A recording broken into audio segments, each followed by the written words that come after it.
ماشاء اللہ لا حول ولا قوة الا باللہ العلی العظیم اعوذ باللہ من الشیطان الرجیم بسم اللہ الرحمن الرحیم الصلاة والسلام علی سید الانبیاء والمرسلین بالقاسم محمد اللہم صلی علی محمد وآل محمد ثم الصلاة والسلام علی آلہ الذین اذهب اللہ عنہم الرجس وطہرہم تطہیرا اللہم صلی علی محمد وآل محمد۔ بات ہو رہی تھی اطاعت ائمہ علیہ السلام کے حوالے سے، اور ہم یہاں تک پہنچے تھے کہ کیونکہ وقت کا امام جو ہے وہ لوگوں کے درمیان نہیں ہے، خدا کی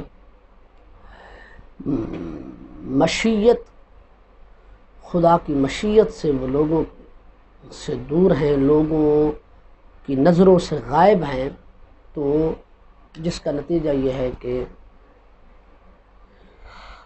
حقیقی طور پر احکامات کس سے لیے جائیں یہ جو ہے اس میں اختلاف ہے۔ تو جو فقیہ جو مجتہد جتنا سمجھتا ہے وہ وہاں تک پہنچتا ہے۔ علوم جو ہے وہ ظنی ہیں، علوم واقعی نہیں ہیں۔ تو جب مذہب شیعہ میں یہ حالت ہے تو مذہب تشیع کے علاوہ جو بقیہ مذاہب ہیں ان کی تو بات ہی چھوڑیں، کہ جنہوں نے اصلاً اہل بیت رسول کو ہی چھوڑ دیا ہے، جو محبت الوحی و تنزیل تھا، جو منبع علم تھا، جو خزانہ علم تھا، جب اس در کو چھوڑ دیا تو پھر اوروں کے در پہ چلے گئے۔ تو اس میں جو ہے مشکل یہ ہے کہ ہر مسئلے میں فقہا کے درمیان، چاہے وہ ہمارے مذہب تشیع کو فقہا ہوں یا ان کے علاوہ دوسرے مذاہب کے فقہا و مجتہدین ہوں، کہ جنہیں وہ امام جانتے ہیں، جس طرح کہ امام ابو حنیفہ ان کے ہاں ہیں، امام حنبل، امام مالک، امام شافعی، انہوں نے جو فقہ چھوڑی ہے اس میں اختلاف ہے مسائل میں۔ کوئی کہتا ہے ہاتھ سینے پہ باندھے، کوئی کہتا ہے ہاتھ جو ہے وہ ناف پہ باندھے، کوئی کہتا ہے کہ ہاتھ کھول کر نماز پڑھے، اسی طرح اس کے علاوہ بقیہ مسائل میں بھی۔ تو کہتے ہیں کہ جب تک یقین نہ ہو اس وقت تک انسان کا ذمہ جو ہے وہ بری نہیں ہوتا۔ مفروض یہ ہے کہ مکلف نے اپنا ذمہ بری کرانا ہے۔ اب کیسے ذمہ بری کرائے، کس مذہب کو اختیار کرے گا، اس میں بحث کرنی ہے۔ اس مسئلہ امامت میں اس بارے میں بحث کرنے کی ضرورت نہیں ہے کہ اب امام کون ہے اور کیسے ہو سکتا ہے اور اس پر دلیل کا ہے، کہا یہ تو واضح ہے، یہ اوضح الواضحات ہے، اس میں بحث کرنے کی ضرورت نہیں، بلکہ بحث اس میں کرے کہ ہم نے جو فقہ اختیار کرنی ہے کس مذہب پر کرنی ہے، کون سا مذہب حق ہے، اس تاکہ ہمیں یقین ہو جائے کہ جو تکالیف مجھ پر ہیں ان کا ذمہ کرنے کے لیے میں جو مشغول ہوں، یقین ہونا چاہیے کہ میرا ذمہ یقیناً جو ہے وہ صحیح طریقے سے ادا ہو رہا ہے، اسی طرح ادا ہو رہا ہے جس طرح کہ اللہ اور اس کے رسول چاہتے ہیں۔ کیونکہ ہمارے پاس اصول میں یہ قاعدہ ہے کہ الاشتغال الیقینی، یقینی طور پر کسی کام میں مشغول ہونا، یستدعی، یہ تقاضا کرتا ہے اس بات کا کیا، فراغ الیقینی، کہ اس کا ذمہ یقیناً بری ہو گیا ہے۔ والدلیل القطعی، یہاں سے آج کا درس جو ہے وہ ہمارا شروع ہو رہا ہے۔ والدلیل القطعی دال علی وجوب الرجوع الی اہل البیت، اور کہا ہمارے پاس پختہ دلیل ہے جو اس بات پر دلالت کرتی ہے کہ ہم نے تمام مذاہب کو چھوڑ کر اہل بیت رسول کی طرف ہی رجوع کرنا ہے۔ کیوں؟ وَأَنَّهُمْ الْمَرْجَعُ الْأَصْلِيُّ بَعْدَ النَّبِيِّ، کیونکہ وہی اہل بیت رسول ہی ہے کہ جو نبی اکرم کے بعد مرجع اصلی ہے، کہ جن کی طرف دین کے امور میں ہم نے رجوع کرنا ہے۔ اور یہ بات فقط لوگوں کے لیے نہیں ہے، بلکہ ایسے اہل بیت رسول مرجع دینی ہے کہ اصحاب رسول بھی انہی کی طرف ہی مسائل میں نبی پاک کے بعد رجوع کیا کرتے تھے۔ صحیح، یہی تو وجہ ہے کہ حضرت عمر کا یہ بہت مشہور ترین فرمان ہے کہ جس میں آپ نے فرمایا کہ لولا علی لہلک عمر، اگر علی نہ ہوتے، یعنی جب بھی کسی مسائل میں کسی مسئلہ میں مشکل پیش آتی اور حضرت عمر سے وہ مسئلہ حل نہ ہو سکتا تو آپ علی ابن ابی طالب سے مدد لیتے، تو تواریخ میں لکھا ہے مؤرخین نے کہ 70 مقامات پر آپ کو کہنا پڑا کہ لولا علی، اگر علی نہ ہوتے تو پھر میں ہلاک ہو جاتا۔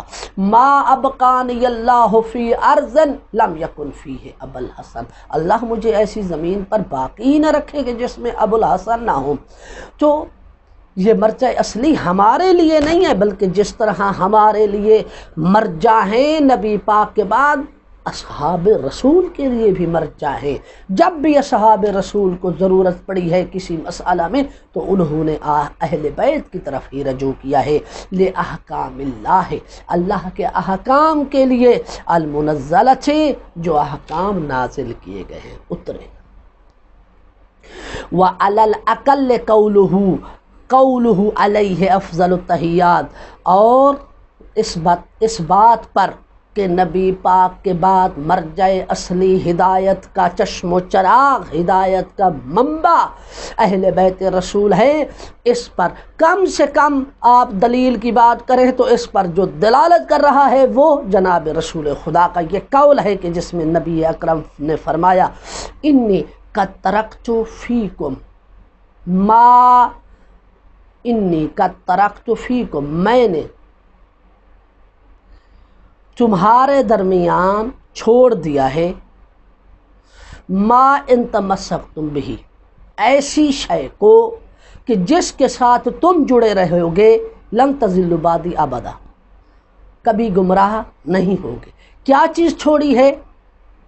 الثقلین، یعنی انی قد ترکت فیکم الثقلین، میں نے تمہارے درمیان ثقلین کو چھوڑا ہے، ما ان تمسکتم بہ لن تضلوا بعدی ابدا، جب تم ثقلین کے ساتھ جڑے رہو گے، ان سے متمسک رہو گے تو میرے بعد کبھی بھی گمراہ نہیں ہو سکتے۔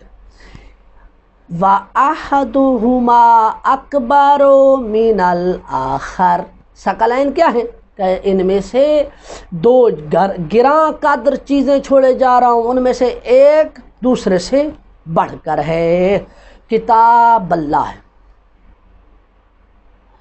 کون سی ہے؟ کہتے ثقلین سے مراد کتاب اللہ ہے، اللہ کی کتاب ہے۔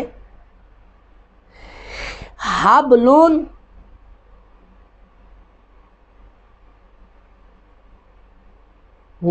کتاب اللہ حبل ممدود من السماء الی الارض، کہ اللہ کی کتاب قرآن ہے اور ایسی مضبوط رسی ہے کہ جس کا تانتا آسمان سے زمین تک بندھا ہوا ہے۔ وَإِتْرَتِي اہل بیتی، اور دوسرے کیا ہیں؟ میری اولاد، میری اہل بیت ہیں، کوئی اور نہیں۔ وَإِنَّهُمَا لَن يَفْتَرِقَا، اور یہ الا وَإِنَّهُمَا، آگاہ ہو جاؤ کہ بے شک یہ دونوں قرآن اور اہل بیت لن یفترقا، کبھی بھی ایک دوسرے سے جدا ہونے والے نہیں ہیں، حتیٰ یاردا علی الحوض، یہاں تک کہ یہ حوض کوثر پر میرے پاس وارد ہوں گے۔ کتاب فرماتے ہیں کہ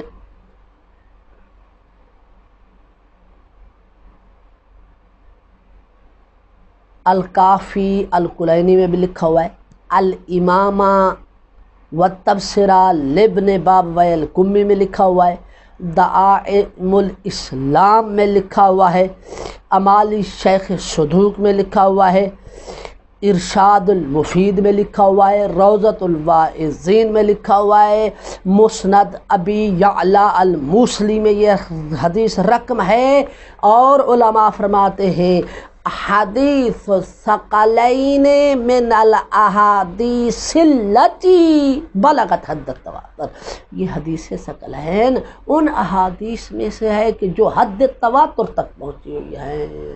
حد تواتر کی حد تک جو حدیث پہنچتی ہے پھر اس کے سند کی ضرورت، اس کی سند کی جانچ پڑتال کرنے کی ضرورت نہیں ہوتی۔ فرماتے ہیں کہ یہ حدیث جو ہے مختلف الفاظ میں وارد ہوئی ہے۔ کہتے ہیں کہ اس طرح ہی جو ہے وہ ذکر ہوا کہ جناب رسول خدا نے فرمایا انی تارک فیکم الثقلین، وہ متن ذکر کر رہا ہوں جو ہمارے ہاں مشہور ہے، انی تارک فیکم الثقلین، میں تمہارے درمیان دو چیزیں چھوڑے جا رہا ہوں۔ کون کون سی؟ کتاب اللہ ہے و عطرتی اہل بیتی، میری کتاب اور میری آل اہل بیت، اللہ کی کتاب قرآن اور میری اہل بیت۔ کہتے ہیں کہ اہل بیت سے مراد کون ہیں، اس کا کیسے پتہ چلے گا؟ کہتے ہیں کہ ایک اور مقام پر اللہ سبحانہ و تعالیٰ کے حبیب جناب رسول خدا نے اپنی اہل بیت کو بیان کیا، اہل بیت کا تعارف فرمایا۔ کیسے؟ حدیث کی سامنے کہ جب اپنی چادر ان پر اوڑھ دی تو کہا اللہم ہؤلاء اہل بیتی، اے میرے اللہ یہ میری اہل بیت ہے، فاذہب عنہم الرجس، بس ان سے ہر قسم کی برائی کو دور کر دے۔ تو جبریل یہ آیت لے کر نازل ہوا انما یرید اللہ لیذہب عنکم الرجس اہل البیت ویطہرکم تطہیرا۔ تو معلوم ہوا کہ اہل بیت رسول سے مراد پنچ تن پاک ہیں۔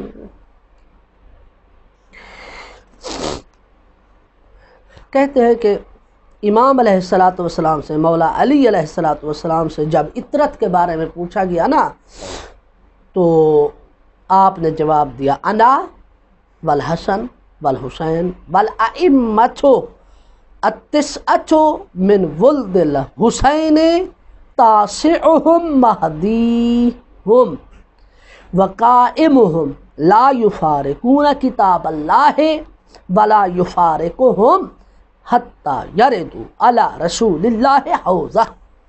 دیکھیں کہ جب مولا شرح نہج البلاغہ ابن حدید المعتزلی نے مولا علی علیہ السلام سے یہ فرمان نقل کیا ہے کہ جب مولا علی علیہ السلام سے پوچھا گیا نا کہ مولا عطرت سے مراد کیا ہے تو آپ نے فرمایا کہ حدیث ثقلین میں یہ جو جناب رسول خدا نے فرمایا ہے نا کہ انی تارک فیکم الثقلین، میں تمہارے درمیان چھوڑے جا رہا ہوں دو گراں قدر چیزیں، کتاب اللہ و عطرتی اہل بیتی، ایک اللہ کی کتاب ہے اور دوسرے میری اہل بیت ہیں۔ تو جناب علی ابن ابی طالب فرماتے ہیں جب عطرت کے بارے میں پوچھا گیا تو فرمایا عطرت سے مراد کیا ہے؟ انا، ایک میں ہوں، والحسن دوسرے حسن ہیں، والحسین تیسرے حسین ہیں، والائمۃ التسعۃ من ولد الحسین، اور وہ 9 امام مراد ہیں کہ جو حسین کی اولاد میں سے ہوں گے، تاسعہم مہدیہم، ان کا جو نامہ ہوگا وہ ان کا مہدی ہوگا، وقائمہم، اور وہ ان کا قائم ہوگا، لا یفارقون کتاب اللہ ولا یفارقہم، نہ یہ اللہ کی کتاب سے جدا ہو سکتے ہیں نہ کتاب خدا کی ان سے جدا ہو سکتی ہے، یہ آپس میں جڑے رہیں گے، قرآن اور ان کے درمیان کوئی فرق اور جدائی نہیں ہوگی یہاں تک کہ یہ رسول اللہ کے پاس حوض کوثر پر وارد ہوں گے۔ تو معلوم ہوا کہ اہل بیت رسول کہ جنہیں اللہ نے ہدایت کے لیے بھیجا، کہ جن کے مذہب کو ہی اختیار کرنا ہر مسلمان کا فریضہ ہے، اس سے مراد علی اور علی کے 11 بیٹے کہ جنہیں شیعہ خیر البریہ رسول اللہ کے بلا فصل خلفاء 12 خلفاء تسلیم کرتے ہیں، اپنی جیب سے نہیں بلکہ جناب رسول خدا انہیں ہادی مقرر کر کے گئے اور ان کے نام بھی، القاب بھی، کنیتیں سب کچھ بتا کر گئے ہیں۔ آگے وَهَذَا الْحَدِيثُ اتفقت الروایت علیہ من طرق اہل سنت و شیعہ۔ کہا بھائی دیکھ، یہ جو حدیث ثقلین ہے یہ وہ حدیث ہے کہ جس پر شیعہ سنی تمام علماء کا اتفاق ہے، یہ رسول خدا سے ثابت ہے۔ فَدَقِّقِ النَّظَرَ فِي هَذَا الْحَدِيثِ الْجَلِيلِ۔ اے کتاب پڑھنے والے اس حدیث میں غور و فکر کرو۔ تجد، جب آپ اس حدیث میں غور و فکر کریں گے، تجد ما ينفعک ویدھسک فی مبناہ و معناہ، کہتے ہیں کہ ایسی ما یقنعک، ایسی شے تو پائے گا اس حدیث میں غور و فکر کرنے سے جو تجھے قانع کر دے گی، ویدھسک فی مبناہ و معناہ، اور تجھے حیران کر کے رکھ دے گی کہ اس حدیث کا معنی اور مفہوم کیا بنتا ہے۔ فما ابعد المرء فی قولہ، مرما فی قولہ، کتنی پائیدار بات کی ہے جناب رسول خدا نے اپنے اس قول میں، ان تمسکتم بہ لن تضلوا بعدی ابدا، جو چیز میں ہدایت کے لیے چھوڑے جا رہا ہوں اگر تم اسی سے متمسک رہو تو کبھی گمراہ نہیں ہوگے۔ یعنی ہم نے قرآن اور اہل بیت سے مذہب لینا ہے، احکام شرعیہ قرآن اور اہل بیت سے ہی لینے ہیں، کیونکہ ان سے ہم احکام شرعیہ لیں گے، یہ مخزن العلم ہیں، یہ اللہ کے علم کا خزانہ ہے، تو ہم تک جو احکام شرعیہ پہنچیں گے وہ واقعاً وہی ہوں گے جو رسول خدا نے بتائے ہیں۔ والذی ترکہ فینا، اور جس چیز کو رسول خدا نے ہمارے درمیان چھوڑا، ہما، وہ دو چیزیں تھیں، الثقلان معا، جو دونوں ہی ہم وزن تھیں، اذ جعلہما کامر واحد، اور رسول اللہ نے ان دونوں کے ایک ہی قرار دے دیا، یہ کہہ کر کہ ان کے درمیان جدائی نہیں ہے، قرآن اور اہل بیت کے درمیان کوئی فرق نہیں ہے۔ ولم یکتفی بالتمسک بواحد منہما فقط، اور کہتے ہیں کہ رسول اللہ نے قرآن اور اہل بیت میں سے کسی ایک کے ساتھ تمسک کرنے پر اکتفا نہیں کیا، بلکہ فرمایا کہ ان دونوں کے ساتھ متمسک رہو گے تو کامیاب ہو سکتے ہو۔ لہذا اگر کوئی شخص قرآن پر عمل کرے، اہل بیت رسول کے فرمان پر عمل نہیں کرتا، اہل بیت رسول کے مذہب پر عمل نہیں کرتا، اہل بیت رسول سے احکام شرعیہ نہیں لیتا، تو گمراہ ہے۔ اب ایک شخص ہے جو بس اہل بیت رسول کو مانتا ہے، قرآن پر عمل نہیں کرتا، قرآن کو کچھ نہیں جانتا، قرآن کو کچھ اہمیت نہیں دیتا، تو ایسا شخص بھی گمراہ ہے۔ کامیاب وہی ہوگا جو قرآن اور اہل بیت دونوں کو اپنے ساتھ لے کر چلے، دونوں کی تعلیمات پر عمل کرے۔ فَبِهِمَا مَعًا لَن نَزِلَّ بَعْدَهُ ابدا، کہتے ہیں کہ ان دونوں، جب قرآن اور اہل بیت ان دونوں کو ساتھ لے کر چلیں گے تو نبی پاک کے بعد ہم کبھی بھی گمراہ نہیں ہوں گے۔ وما اوضح المعنی فی قول، اور کتنا واضح ترین معنی ہے جناب رسول خدا کے اس قول، لن یفترقا، ان دونوں میں کوئی جدائی نہیں ہے، کتاب اور قرآن اہل بیت میں کوئی جدائی نہیں ہے، حتی یردا علی الحوض، یہاں تک کہ وہ حوض کوثر پر میرے پاس کیا ہوں گے؟ وارد ہوں گے۔ جب حوض کوثر پر وارد ہوں گے تو کیا ہوگا؟ اہل بیت بھی شکوہ کریں گے، قرآن بھی شکوہ کریں گے۔ کس کے پاس؟ جناب رسول خدا کے پاس، کہ اے اللہ کے رسول، جن کو آپ نے اپنی امت میں ہدایت کے لیے چھوڑا تھا، دیکھیے کہ آپ کی امت نے ہمارے ساتھ کیا حشر کیا۔ قرآن شکایت کرے گا کہ انہوں نے مجھے الماری کی زینت بنا دیا، انہوں نے میرے احکامات پر عمل نہ کیا، انہوں نے مجھے یاد تک کبھی نہ کیا، اور اہل بیت شکوہ کریں گے کہ انہوں نے، امت مسلمہ نے ہم پر طرح طرح کے ظلم کیے اور ہمارا حق چھین لیا اور ہمارے علاوہ غیروں کے مرید بن گئے۔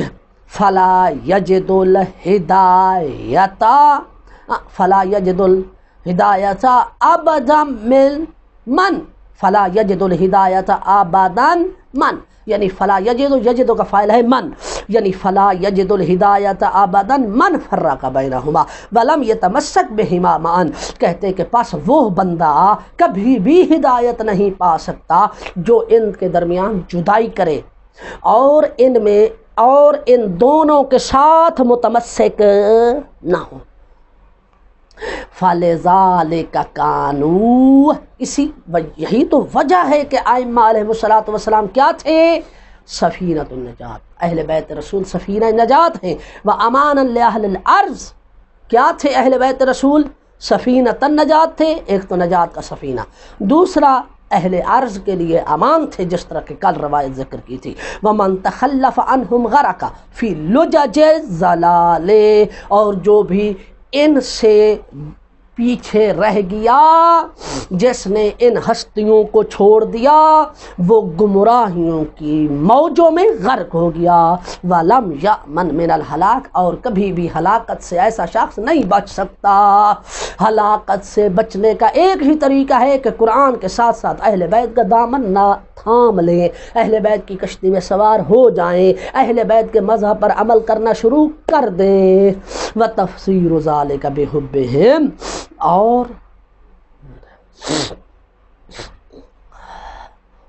وَتَفْسِيرُ ذَلِكَ بِحُبِّهِمْ فَقَط مِن دُونِ الْأَخْذِ بِأَقْوَالِهِمْ وَاتِّبَاعِ طَرِيقِهِمْ هُرُوبًا مِنَ الْحَقِّ، کہتے ہیں کہ یہ جو ہم نے حدیثیں ذکر کی ہیں کہ جو بھی اہل بیت رسول اور قرآن کے ساتھ متمسک رہے گا وہ کبھی گمراہ نہیں ہو سکتا، کیونکہ یہ اہل بیت رسول نجات کی کشتی ہیں، یہ اہل عرض کے لیے امان ہیں۔ کہا ان روایات کو فقط، ان روایات کی تفسیر محبت کے ساتھ کرنا،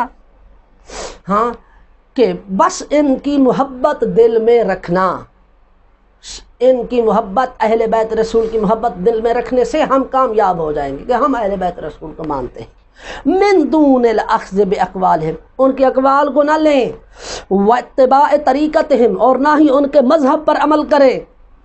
کہتے ہیں بس یہی دعویٰ کرنا کہ جی ہم تو مانتے ہیں، ہم تو اہل بیت کو مانتے ہیں، ہم تو مانتے ہیں وہ نجات کی کشتی ہے، ہم تو مانتے ہیں وہ ہادی ہیں، وہ ہدایت کے پرمندے ہیں، ہم تو مانتے ہیں کہ وہ اہل عرض کے لیے امان ہیں۔ کہتے ہیں یہ ماننا، اس سے فقط ان کی محبت رکھنا یہ کافی نہیں ہے، جب تک کہ اہل بیت کے اقوال پر عمل نہ ہو، واتباع طریقتہم، جب تک کہ ان کے طریقے، ان کے مذہب کی اتباع نہ ہو۔ یہی تو وجہ ہے کہ ہمارے استاد محترم نے ایک شخص کو جو ہے وہ شیعہ اور مومن بنا لیا، فقط اس بات پر کہ اس نے کہا کہ امام صادق، امام جعفر صادق۔ تو وہاں پر ہمارے استاد مرحوم نے فرمایا کہ ہاں واقعاً آپ امام جعفر کو صادق مانتے ہیں؟ کہا مانتا ہوں، آل رسول میں سے امام جعفر صادق ہے، سچے ہیں۔ تو آپ نے فرمایا پھر حیف ہے کہ جنہیں صادق مانتے ہو ان کے طریقے والی نماز نہیں پڑھتے ہو، نماز دوسروں کے طریقے کی بتائی ہوئی پڑھتے ہو، اور صادق امام جعفر کو مانتے ہو۔ عجیب بات ہے۔ یہی وہ جملہ تھا جو اس مومن کے دماغ میں ٹھہر گیا، اس نے کہا آپ کی بات ٹھیک ہے، اور اس کے بعد اس نے ہاتھ کھول کر نماز پڑھنا شروع کر دی، اہل بیت کے طریقے پر اپنے آپ کو پابند کر دیا۔ کہتے ہیں کہ جو بھی اہل بیت کے طریقے پر، اہل بیت کا مذہب اختیار نہ کرے، ان کے اقوال کی پابندی نہ کرے، فقط یہ کہے کہ اس سے مراد ان کی محبت ہے، حروب من الحق، ایسا شخص حق سے بھاگ رہا ہے، لا یلجئ الیہ الا التعصب والغفلہ عن المنہج صحیح ہے۔ کہتے ہیں کہ کوئی پناہ گاہ نہیں، لا یلجئ الیہ، اور نہیں آنا چاہتا، نہیں آنا چاہتا اس حق کی طرف، الا، کیوں؟ التعصب والغفلہ عن المذہب، کون سی شے ہے کہ جو اسے حق کی طرف لے آنے سے منع کر رہی ہے؟ جو چیز اسے حق کی طرف آنے سے منع کر رہی ہے کیا ہے؟ تعصب، بغض، عداوت، یا والغفلۃ عن المنہج صحیح فی تفسیر الکلام العربی المبین، یا یہ ہے کہ وہ غافل ہے اس صحیح راستے سے کہ جس کی تفسیر جناب رسول خدا صلی اللہ علیہ وآلہ وسلم نے اپنے کلام میں فرمائی ہے۔ یعنی یا تعصب کی وجہ سے وہ اہل بیت رسول کا مذہب اپنانے سے بھاگ رہا ہے، یا پھر غافل ہے اس بات سے کہ صحیح راستہ کون سا ہے، کہ جس کی تفسیر جناب رسول خدا صلی اللہ علیہ وآلہ وسلم نے اپنے اس فرمان میں بیان فرمائی۔ اگلا درس عقیدتنا فی حب اہل البیت، انشاءاللہ اس کو آنے والے درس میں بیان کیا جائے گا۔ والحمدللہ رب العالمین۔